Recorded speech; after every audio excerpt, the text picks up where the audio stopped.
Estimados estudiantes, para esta tercera semana que corresponde al tema del modelo estratégico, vamos a conversar o vamos a expresar algunas ideas que nos parecen importantes para el desarrollo de la parte más, creo yo, que nos puede ayudar para implementar nuestro bagaje en el ámbito del manejo de técnicas. Es en ese sentido que vamos a hacer una suerte de explicación de algunas cosas que desde el modelo estratégico se han venido desarrollando en los últimos años con algunas de las técnicas que así están planteadas. En realidad son muchas, vamos a tratar de centrarnos en algunas de ellas, desde el enfoque de lo realizado por los seguidores del modelo estratégico en la actualidad. Y decimos seguidores porque específicamente nos referimos a Nardone. Giorgio Nardone es uno de los más importantes y actuales representantes de este modelo, de esta escuela, que como sabemos fue fundada por Jay Haley con su esposa en ese entonces, Chloe Madanés, pero que luego tomó la posta el maestro Paul Václavic y con él Giorgio Nardone inició la continuidad de este modelo que en la actualidad tiene una vigencia importante. Podemos decir que para los seguidores del modelo estratégico en la actualidad, como es en este caso, como lo hemos señalado el profesor Giorgio Nardone, el pensamiento estratégico no es una escuela filosófica de manera específica, sino más bien diríamos es un enfoque de pensamiento, el cual podría resumirse en lo que vendría a ser un pensamiento de tipo liberal. En esa perspectiva de pensamiento liberal es que este modelo, y en particular ahora su más importante difusor, lo que busca es no caer en absoluto en una suerte de tendencias o apreciaciones de verdad absoluta.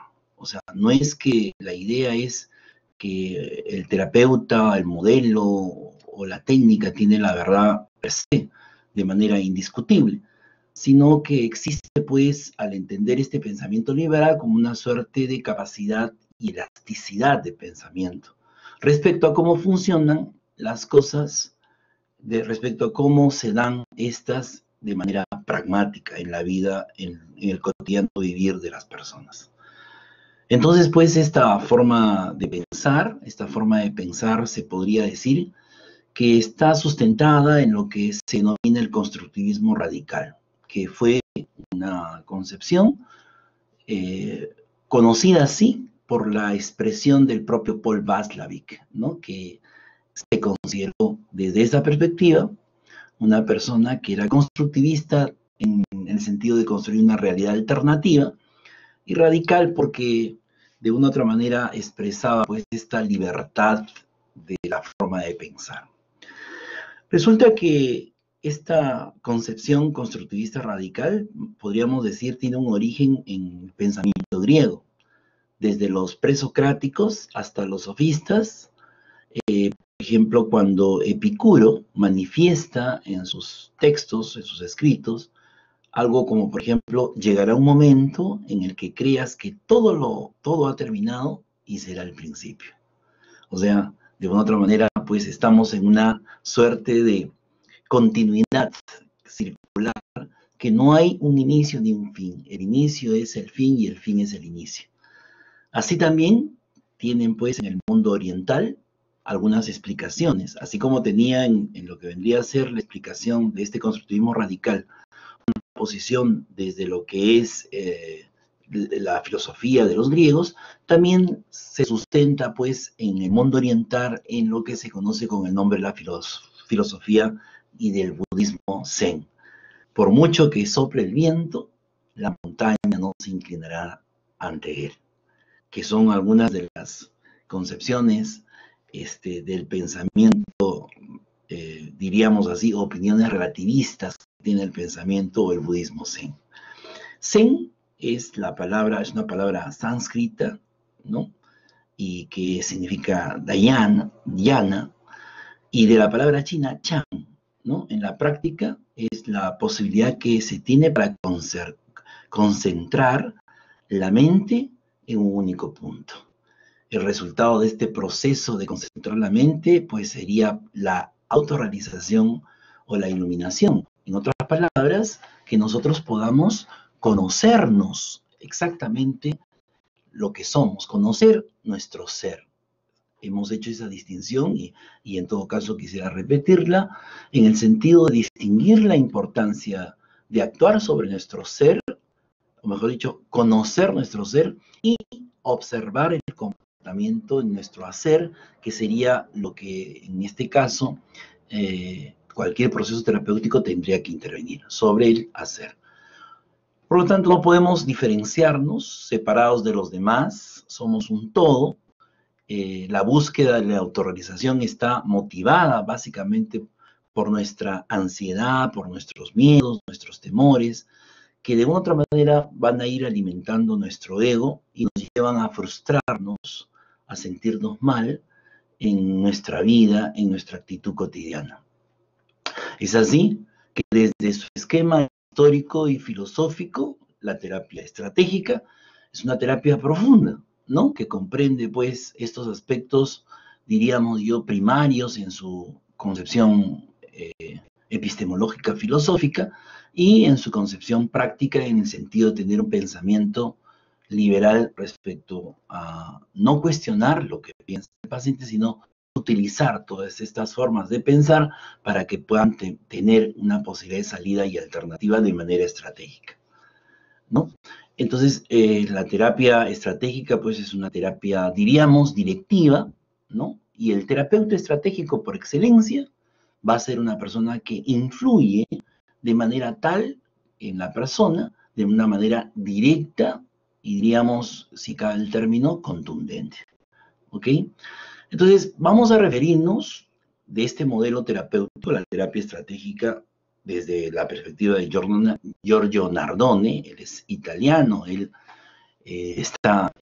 vive, es uno de los más importantes, diríamos, intelectuales y profesores y terapeutas desde la perspectiva sistémica, que produce una cantidad importantísima de libros. Entonces, en uno de sus libros, que fue publicado ya hace bastantes años, conjuntamente con el maestro Paul Václavic, en coautoría, Nardone era el principal escritor de este libro. Entonces, el libro que se llama El arte del cambio, Giorgio Nardone, es este de acá, que podemos observar, ¿sí? Manual de terapia estratégica e hipnoterapia sin trance, que es un libro clásico donde detalla el proceso terapéutico que se plantea para desarrollar de manera estratégica con la intervención sobre un tipo de esquema que ellos le llaman o le llamaron o lo denominaron fases del proceso terapéutico. Estas fases del proceso terapéutico, desde esta perspectiva de Nardone y Václavic, podríamos dividirla en 6 fases. Una primera la vamos a llamar primer contacto e iniciación de la relación terapéutica. Una segunda, la definición del problema, donde comprende y la identificación de los síntomas, los trastornos, las patologías, todas estas cosas que puede estar manifestando el paciente.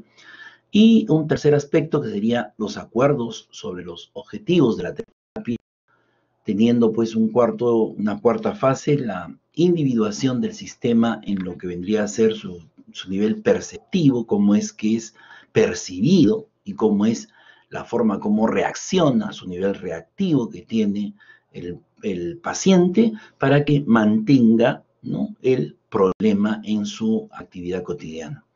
Un quinto elemento sería la programación terapéutica y cuál sería la estrategia de cambio, y ahí comprende en particular las técnicas que plantean dentro de este modelo, y finalmente la conclusión del tratamiento. En esa perspectiva vamos a tratar de explicar cada uno de ellos para que podamos tener una primera dotación de técnicas o procedimientos para intervenir, en este caso desde este modelo, desde el modelo estratégico.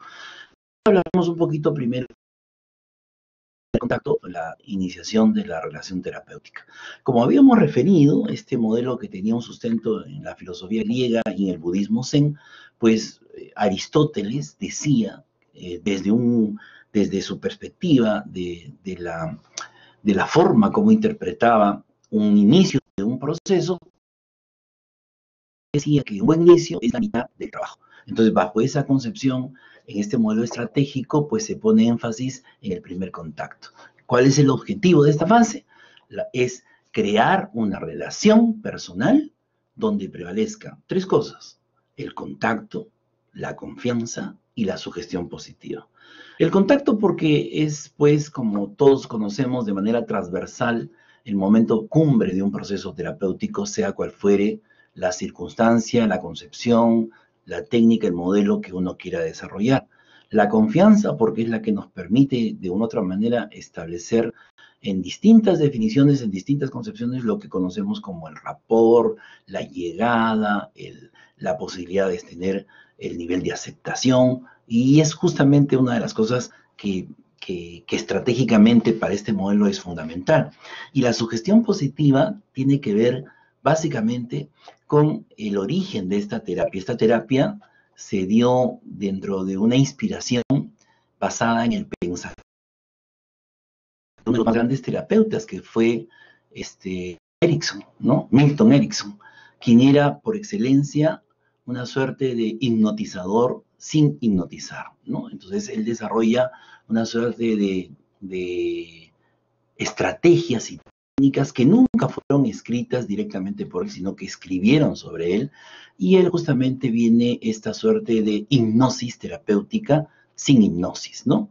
Por eso es que el libro, como les había enseñado, en su parte inferior del título principal dice Manual de Terapia Estratégica e Hipnoterapia sin Trance. Consigue que la hipnosis es el procedimiento mediante el cual una persona puede ser hipnotizada. Pero en este caso también se le denomina en esta primera parte del primer contacto, la importancia de hacer, entre comillas, esta hipnosis sin trance sobre la base de la sugestión positiva. Por ejemplo, ¿no? Esta estrategia que es fundamental, en este caso el primer contacto, el terapeuta consiste en observar, aprender, hablar el lenguaje del paciente, entrar en sintonía con esas formas verbales, no verbales que él tiene, la modalidad de representación que el paciente le da a lo que está solicitando, a lo que está manifestando, a lo que está señalando. Este primer paso, de vital importancia, repetimos, es aquel que a la vez connota una gran diferenciación con el psicoanálisis, donde el paciente, para que inicie el proceso de terapia, debe aprender el lenguaje del psicoanálisis. O sea, el terapeuta, el psicoanalista, tiene que enseñarle en este primer contacto, en esta primera experiencia, entre otras cosas, el encuadre, donde se establece todas las leyes y todos los procedimientos que van a haber en ese proceso, pues obviamente demarca una suerte de proceso inicial de aprendizaje, y en cambio aquí el primer paso no tiene que ver con esto. Definitivamente la sugestión positiva tiene que ver básicamente con una palabra que podría malinterpretarse, pero quiero aclarar al respecto. La sugestión positiva lo que permite es manipular, si podemos usar esta palabra en su acepción de intervenir al servicio de los intereses particulares del paciente, para que justamente al manipular y hacer una terapia directiva, pues ayudemos a que él pueda encontrar la solución a su problema.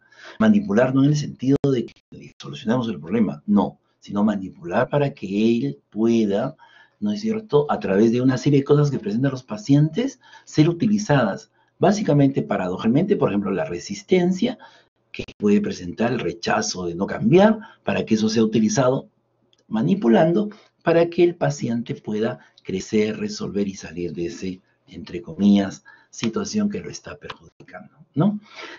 Necesitamos, pues, que usted, para que, como parte de este video, haya visto un video que hemos referenciado de Nardone, que está en los videos sugeridos que usted debe ver, que es una entrevista que él realiza a una paciente joven, una joven mujer que asiste por derivación de su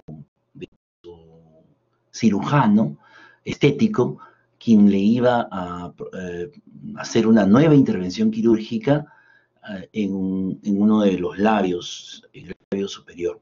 Entonces, es importante que vea esto para que vamos a hacer unos ejemplos y podamos seguir en esa línea. En esa entrevista, lo primero que hace sobre este punto Nardone es, por ejemplo, hacerle la primera pregunta cuando ella llega y le dice, es una entrevista básicamente de formación, o sea, hay un público que está observando, señor, y no es una entrevista en los 50 o 60 minutos que debería tener una sesión de terapia. Y lo primero que le pregunta para establecer este proceso de contacto, de iniciación, Nardone le pregunta si él podía tutearla. Cosa que nos parece súper importante porque es una de las cosas que siempre preguntan los estudiantes sobre un proceso terapéutico. Nosotros podemos darnos licencias en función al permiso que nos puedan otorgar pacientes para mantener esas distancias terapéuticas que siempre se manifiestan. Y una de ellas, en el contacto inicial, podría ser preguntarle si tiene la disponibilidad de dejarnos tutearlo, ¿no? Tutearla o tutearlo. En este caso era una paciente joven a la cual le pregunta textualmente, le dice, ¿puedo tutearte? Y así inicia su proceso de intervención. En el segundo caso, mejor dicho, en la segunda fase, perdón, que corresponde a la definición del problema para observar los síntomas y trastornos, obviamente tenemos que considerar que nosotros, y esto es un tema marcadamente significativo en la terapia sistémica, no somos seres individuales. Por lo tanto, vivimos en un contexto de permanente interacción. Gracias al uso de nuestro lenguaje y la comunicación, los problemas humanos podrían ser considerados, clasificados según Greenberg, ¿no? Como ya lo hemos manifestado, citado por Nardone y Václavic, como problemas que están ubicados consigo mismo, con los demás y con el mundo. ¿Ok? Entonces, estos tres tipos de circunstancias donde se pueden presentar los problemas, hay que encontrar precisamente en qué contexto, en qué circunstancia contextual se ubica la situación problema, el síntoma problema, el trastorno problema. Y digo esto con énfasis porque hemos señalado la diferenciación del ser y el hacer. Entonces, obviamente, nosotros estamos interesados en ver dónde se ubica, ¿no?, el problema. Consigo mismo en la interacción, consigo mismo con los demás, consigo mismo con el mundo. Entonces, obviamente, ahí tenemos que identificar dónde está este problema. Y para ello, hay algunas preguntas que nos pueden ayudar. Por ejemplo, ¿qué pautas? Y esto, ¿se acuerdan ustedes de esta secuencia lógica de encontrar la pauta que conecta la interacción? ¿Qué pautas de comportamiento habitual se pueden observar en el paciente? Entonces le preguntamos, ¿no? Le preguntamos el terapeuta Nardone, esta jovencita que se quería operar, hacer la cirugía del labio superior, le pregunta, ¿no?, si esta operación era la primera vez o si ya lo había realizado antes, para contextualizar, ¿no?, en qué momento, si es un tema de ella misma, si es un tema con los demás, si de pronto esta operación obedece a alguna observación crítica de alguien, algún complejo que tendría que ver consigo misma, con lo que le han dicho los demás, o con el mundo que le exige un nivel alto de estética y belleza que obviamente confluctúa a la persona. ¿Ok? Entonces, ¿qué pautas de comportamiento habitual del paciente se observan para ubicar en ese contexto la definición del problema? O, por ejemplo, ¿qué es lo que identifica el paciente como problema suyo? O sea, ¿qué es lo que ella cree que tiene? En el caso de esta paciente, ella llega, y esto es un tema muy importante, ella llega derivada por el médico tratante, o sea, por el cirujano. Y al ser derivada, entonces ella podría llegar sin problema alguno en términos de ella misma, sino con los demás o con el mundo. ¿Ok? ¿Se acuerdan? Tres clasificaciones. consigo mismo, con los demás o con el mundo. Entonces, cuando ella dice que, bueno, ella llega porque se quiere operar y el cirujano tratante le ha prácticamente condicionado la operación para que vaya al terapeuta, en este caso al médico psiquiatra que trabaja en el hospital, para que puedan evaluar si esta nueva operación va a tener un impacto en lo que vendría a ser la estructura psicológica de la persona. Como todos sabemos, o si no lo sabemos, perdón, lo manifestamos, cada vez que existe una intervención de cirugía estética, requiere una consejería previa, porque el cambio que puede producir una transformación del rostro, pues va a impactar de manera significativa en el ser de la persona. Entonces, con estas preguntas, él va indagando, va buscando cuál es el problema. Preguntas que tienen que ser orientadas a lo que vendría a ser el contexto, repito, dónde, qué, cómo, ¿no? Y no por qué de la circunstancia. Porque hemos dicho que el por qué culpabiliza, el por qué explica, mientras el qué, el dónde, el cómo nos contextualiza, nos describe una situación problemática, no una patología interna, un tema interior. ¿Ok? Entonces, así por el estilo, hay un conjunto de preguntas que podemos desarrollar. En ese contexto, Nardone le pregunta a la distinguida dama qué es lo que le trae aquí. Y ella manifiesta esto que les he comentado, que el cirujano es la que derivó. Y un poco que, como diciendo, yo la verdad no tengo problemas, el problema que me ha generado el cirujano es que me ha mandado usted, que no tengo nada que ver aquí con usted. Entonces, en ese contexto es que podemos ubicar la segunda fase, que la hemos denominado definición del problema. Una tercera fase que estamos ahorita proponiendo sería cuáles son los acuerdos los acuerdos sobre los objetivos, perdón, de la terapia. Y estos objetivos, como todo proceso terapéutico, debe tener algo algo que nos permita lograr, algo que nos permita trabajar, orientar nuestra intervención. Una primera sería que los objetivos permiten una orientación precisa para alcanzar una serie de objetivos de manera gradual, o sea, cosas que podamos a través de un tiempo determinado poder ir marcando la pauta de que hemos estado avanzando en el proceso.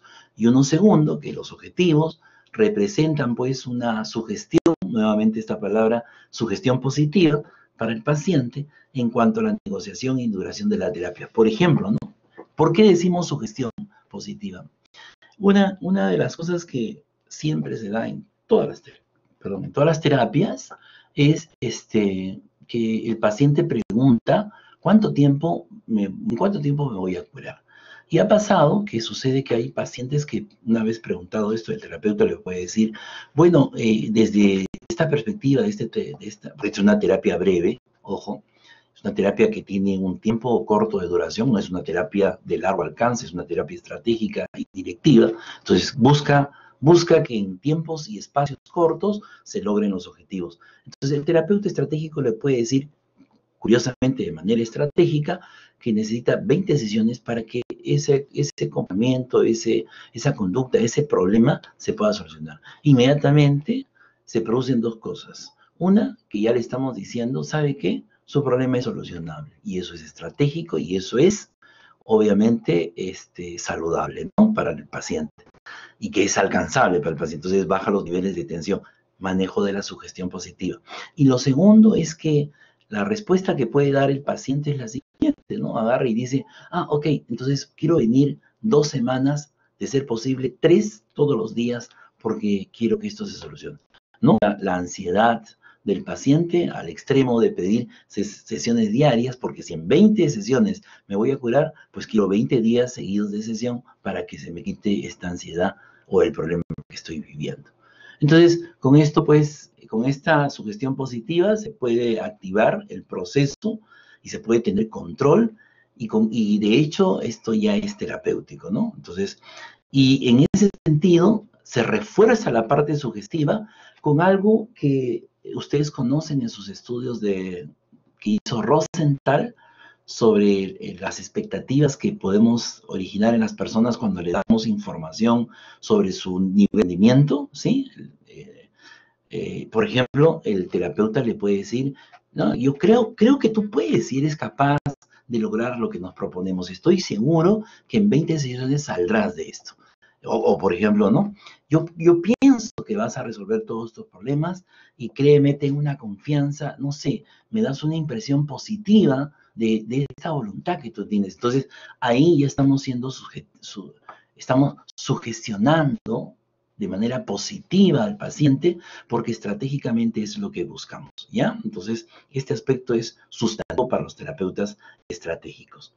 Una cuarta fase que se va a desarrollar en ese sentido es la individuación del sistema perceptivo reactivo. Perceptivo en relación a la capacidad perceptual que tiene el sujeto de valga la redundancia, percibir la gravedad, complejidad, dificultad y cómo es conceptualizado por el paciente en relación a cómo él reacciona en este marco conceptual. Por eso es individuación del sistema perceptivo-reactivo. O sea, percibir y cómo reacciona, percibir y qué es lo que sucede, percibir y qué es lo que origina en su comunicación. ¿Recuerdan?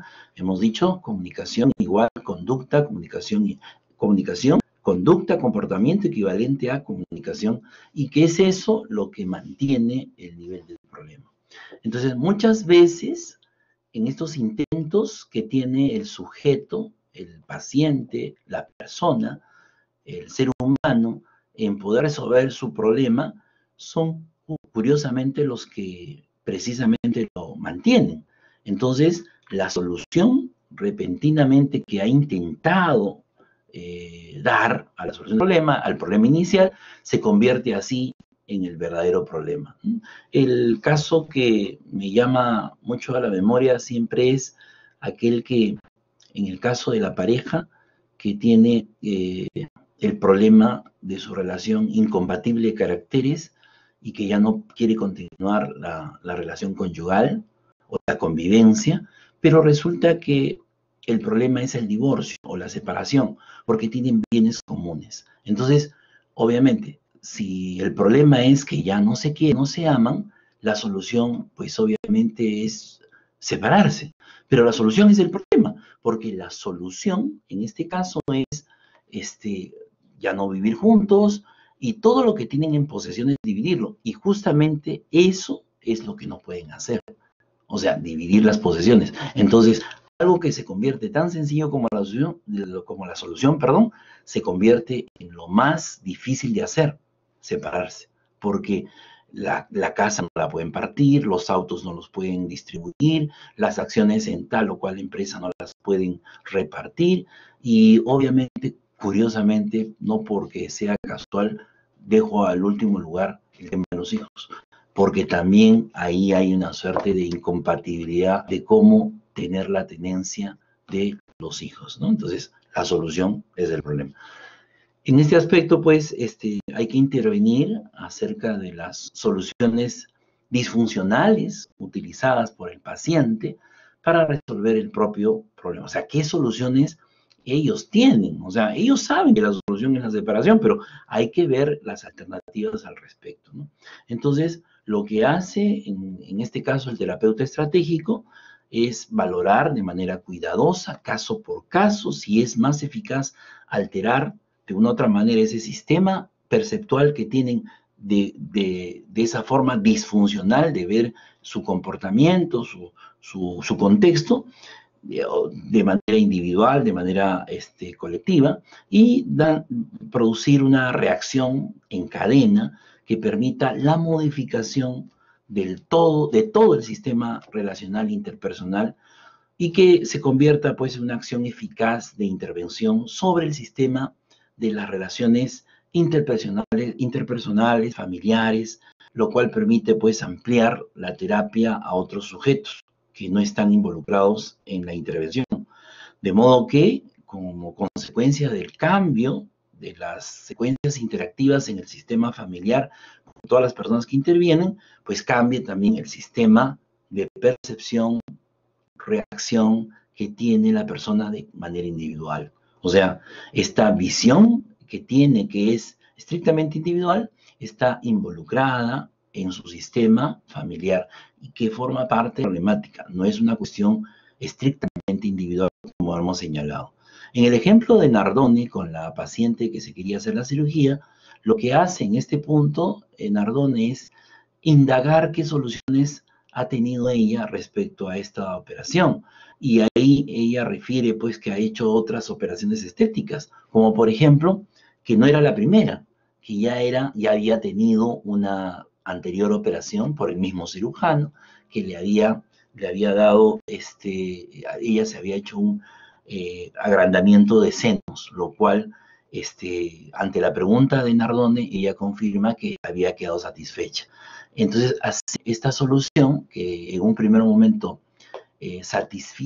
logró satisfacción en parte de ella de quedar bien con estos nuevos senos, pues se convierte ahora en una nueva solución en relación a su labio. O sea, estéticamente el labio no le parece correcto, entonces la solución que ella tuvo ante el problema anterior de la falta de senos, pues ahora haciéndolo estéticamente podría tener una mejora.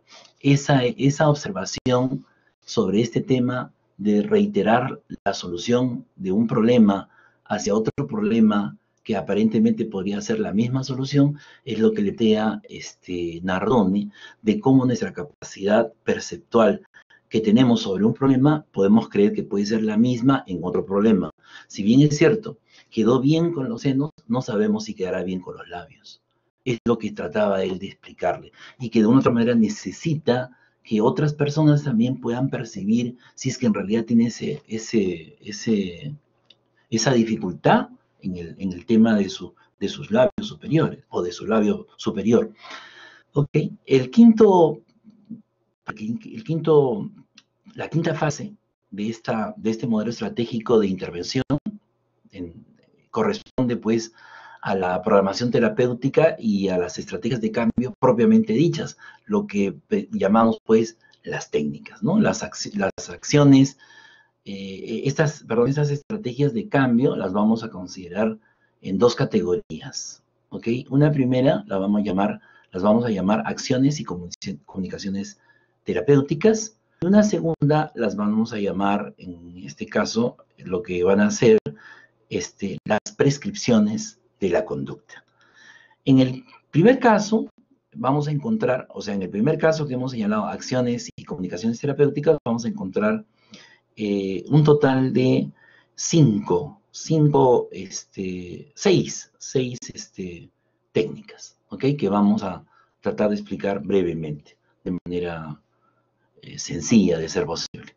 Una primera es aprender el lenguaje del paciente. Creo que sobre esto no hay nada difícil de poder entender al mismo tiempo que su complejidad, su sencillez. Aristóteles decía que si se quiere persuadir a alguien, hay que hacerlo por medio de sus mismos argumentos. Quiere decir que hablar el lenguaje paciente es hablar en ese mismo tono, en esa misma frecuencia, haciendo una analogía. Si usted escucha una radio en FM y yo en AM, pues estamos en distintas frecuencias. Si usted se expresa de una manera lógica y yo de una manera irreverente o ilógica, estamos en distintas frecuencias. Si usted utiliza un lenguaje académico y yo un lenguaje vulgar, estamos en distintas frecuencias. Necesitamos afinar esas frecuencias y por eso esta importancia de entender que para intervenir terapéuticamente lo primero que tenemos que hacer es aprender a hablar el lenguaje del paciente. Tanto es así que yo creo, desde mi activa y mi experiencia profesional, podría decirles que si a mi consulta llega un carpintero, yo en ese momento soy carpintero. Si a mi consulta llega un oficial de la Marina, pues en ese momento soy marinero. Si a mi consulta llega una mujer que es costurera, yo seré un sastre. Para poder tener en esa relación de los lenguajes y las comunicaciones la posibilidad de hablar en los mismos tonos, en las mismas frecuencias, en los mismos niveles para poder encontrar persuasión. Y además, utilizando esa capacidad de persuadir, hablando el mismo lenguaje del paciente, podemos también utilizar metáforas, podemos utilizar parábolas, podemos utilizar mensajes y paradojas que forman parte de las técnicas. La segunda acción de comunicación terapéutica se denomina la reestructuración. Como su nombre lo indica, reestructurar quiere decir volver a codificar el mensaje que uno tiene desde la percepción de la realidad que ha hecho de parte del paciente. Obviamente sin cambiar las cosas o lo que ella o él ha manifestado. Creemos que es una de las técnicas más sutiles de la persuasión. Recuerdan ustedes que he dicho que este modelo se caracteriza por ser un modelo de hipnosis sin hipnosis en trance, o sea, de sugestión positiva. Entonces, reestructurar también es una forma de sugestionar. Es como que, por ejemplo, imagínense ustedes que tienen un cuadro, ¿ok? Ese cuadro es una pintura, es una obra de arte que tiene un marco. Entonces, cuando nosotros definitivamente le cambiamos el marco, no cambia la pintura, en términos generales, pero tiene una forma distinta de ser percibida. Ya no es la pintura de antes, ya no es la pintura que tenía una forma particular desde el marco conceptual como fue percibida. El cambio del marco del cuadro cambia de una u otra manera esa percepción del problema. Entonces, lo que hacemos con la reestructuración la idea es cambiar el marco del cuadro, pero sin cambiar la pintura. No cambiamos el contenido semántico de lo que expresa la persona, sino la forma como se inserta ella en esa historia descrita, ella o él. ¿Cómo es que ella o él puede mirar desde una perspectiva distinta? Obviamente, al hacer esto, se cambia pues el significado. Lo que podría haber visto antes como un problema, ahora podría ser visto desde otro grado de menor complejidad. Y la realidad cambia desde el particular modo de ser descrita por el observador. ¿Okay? Si cambiamos pues el punto de la observación, cambiamos también la realidad. ¿Ya? Podríamos decir que son sugestiones comunicativas, las cuales producen cambios. ¿Okay? La tercera sería evitar las formas lingüísticas, ¿ok? Evitar las formas lingüísticas negativas. Nardone le pregunta a la paciente, ¿cómo es que antes no lo veías y ahora lo ves? O sea, refiriéndose al tema de los labios, ¿no? Y ella contesta, es una buena pregunta. O sea, ¿por qué antes no vio y por qué ahora sí lo ve?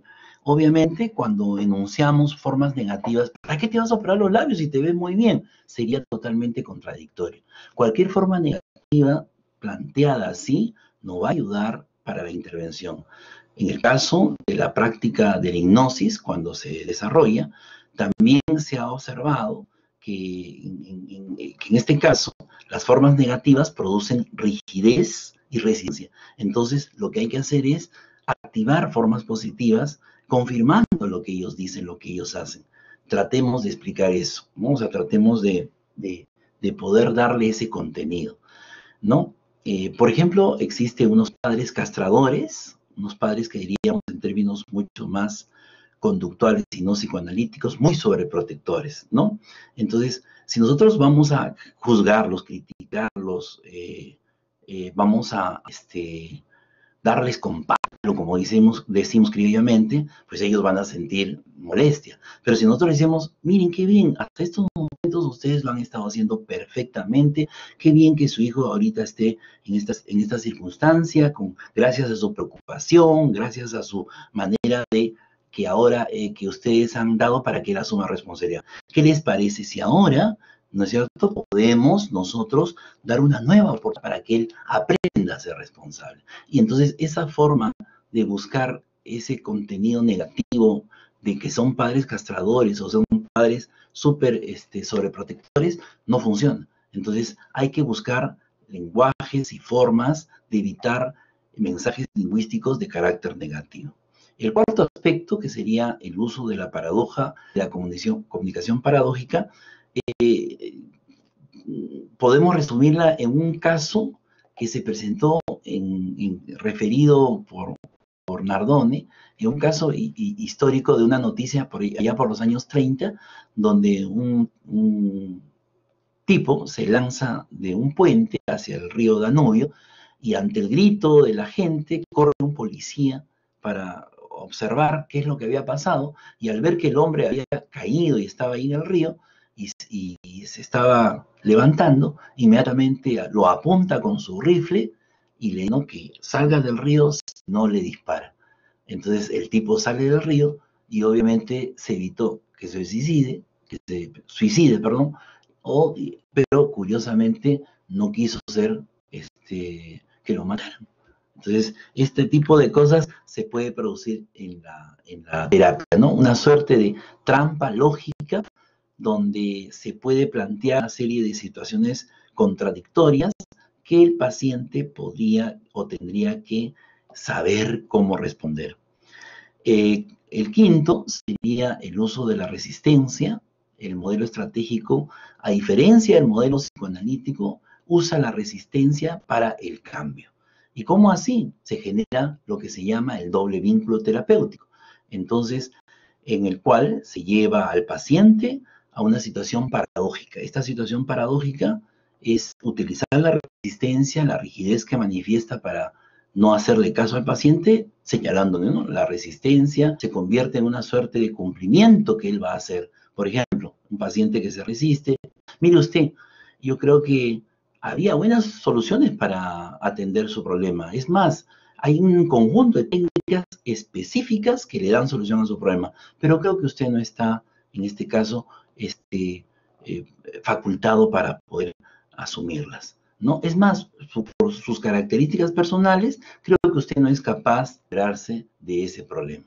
Obviamente va a haber una suerte de malestar no manifiesto de parte del paciente, pero obviamente va a haber una respuesta contraria. Dice que no lo puedo hacer, yo lo hago. Claro, no lo dice, pero nuestra intención, recuerden, de manipular para que haga las cosas que queremos, porque somos una terapia directiva, pues va a lograr que haga lo que corresponde a su resistencia. Al final se convierte en un aliado terapéutico. Luego están las descripciones, el uso de las anécdotas, los relatos y el lenguaje metafórico. En esta circunstancia, del caso específicamente,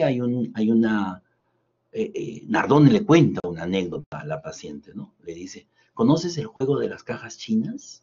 Que abres una caja y sacas otra y otra y otra, y termina contando la historia de Michael Jackson en relación al rostro, de cómo podría quedar. Estas anécdotas, estos relatos, este lenguaje metafórico podrían llevar a la reflexión al paciente y ver qué cosas podría ella cambiar a partir de estas experiencias. Bueno, esto es lo que queríamos compartir de manera bastante resumida, y en todo caso ampliaremos algo más en el desarrollo del curso en nuestra clase presencial. Muchísimas gracias y nos estamos viendo. Buenas noches.